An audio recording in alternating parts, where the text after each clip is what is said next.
দেশের ক্ষমতাচ্যুত সাবেক প্রধানমন্ত্রী শেখ হাসিনা থেকে শুরু করে রামিসাকে ধর্ষণ ও হত্যার দায়ে অভিযুক্ত সেই ব্যক্তি। এসব অপরাধীদের পক্ষে যখন কোনো আইনজীবী দাঁড়াতে চান না কিংবা দাঁড়াতে পারেন না, তখন রাষ্ট্র কেন নিজ খরচে তাদের জন্য আইনজীবী নিয়োগ দেয়? সাধারণ মানুষের মনে ক্ষোভ আর প্রশ্ন জাগাটাই স্বাভাবিক, কারণ যে অপরাধীর কুকীর্তিতে গোটা দেশ স্তব্ধ, যার জন্য মানুষের মনে বিন্দুমাত্র সহানুভূতি নেই, তার জন্য কেন রাষ্ট্রের এই আইনি দরদ? উত্তরটা শুনতে যতটা কঠিন ও গোলমেলে মনে হয়, আইনের ভাষা তা ঠিক ততটাই সহজ।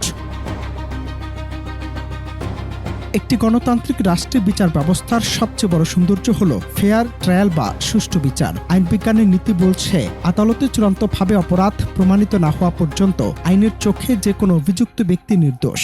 আর এখানেই আসে বাংলাদেশের সংবিধানের ৩৩ অনুচ্ছেদের কথা। এই অনুচ্ছেদে স্পষ্টভাবে বলা হয়েছে, যে কোনো নাগরিকের আত্মপক্ষ সমর্থনের অধিকার একটি মৌলিক অধিকার, যা কোনোভাবেই কেড়ে নেওয়া যাবে না। তাই জনরোষ বা আবেগের বশবর্তী হয়ে নয়, বরং বিচার প্রক্রিয়ার শতভাগ স্বচ্ছতা ও নিরপেক্ষতা বজায় রাখতেই রাষ্ট্রকে আসামির পক্ষে এই গুরুদায়িত্ব নিজের কাঁধে তুলে নিতে হয়।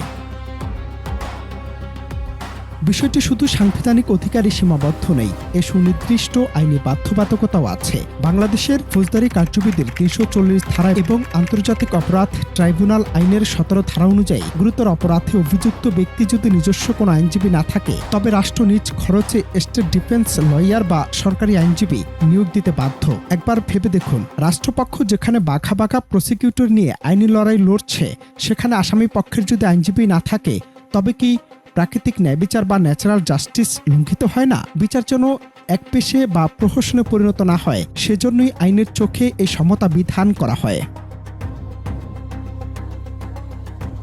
তবে এর পেছনে সবচেয়ে চমকপ্রদ ও দূরদর্শী কারণটি হল ভবিষ্যতে আইনি ঝুঁকি এড়ানো। আসামিকে আইনি আত্মপক্ষ সমর্থনের সুযোগ না দিয়ে যদি বড় কোনো সাজা দিয়ে দেওয়া হয়, তবে পরবর্তীতে উচ্চ আদালতে শুধু এই আইনি ত্রুটির কারণে পুরো বিষয়টি বাতিল হয়ে যাওয়ার চরম ঝুঁকি থাকে। অর্থাৎ রাষ্ট্র মূলত অপরাধীকে বাঁচানোর জন্য নয়, বরং আইনি প্রক্রিয়াকে একবারে নিশ্ছিদ্র করে প্রকৃত অপরাধীর সর্বোচ্চ শাস্তি নিশ্চিত করতেই এই কৌশলটি অবলম্বন করে। তাই আসামির পক্ষে রাষ্ট্রের এই আইনজীবী নিয়োগ আইনের কোনো দুর্বলতা নয়, বরং আইনের শাসন প্রতিষ্ঠার এক চূড়ান্ত রক্ষা কবচ বলে ভাষ্য বিশ্লেষকদের। অনন্ত হাসান মাসুদ, বাংলা টিভি।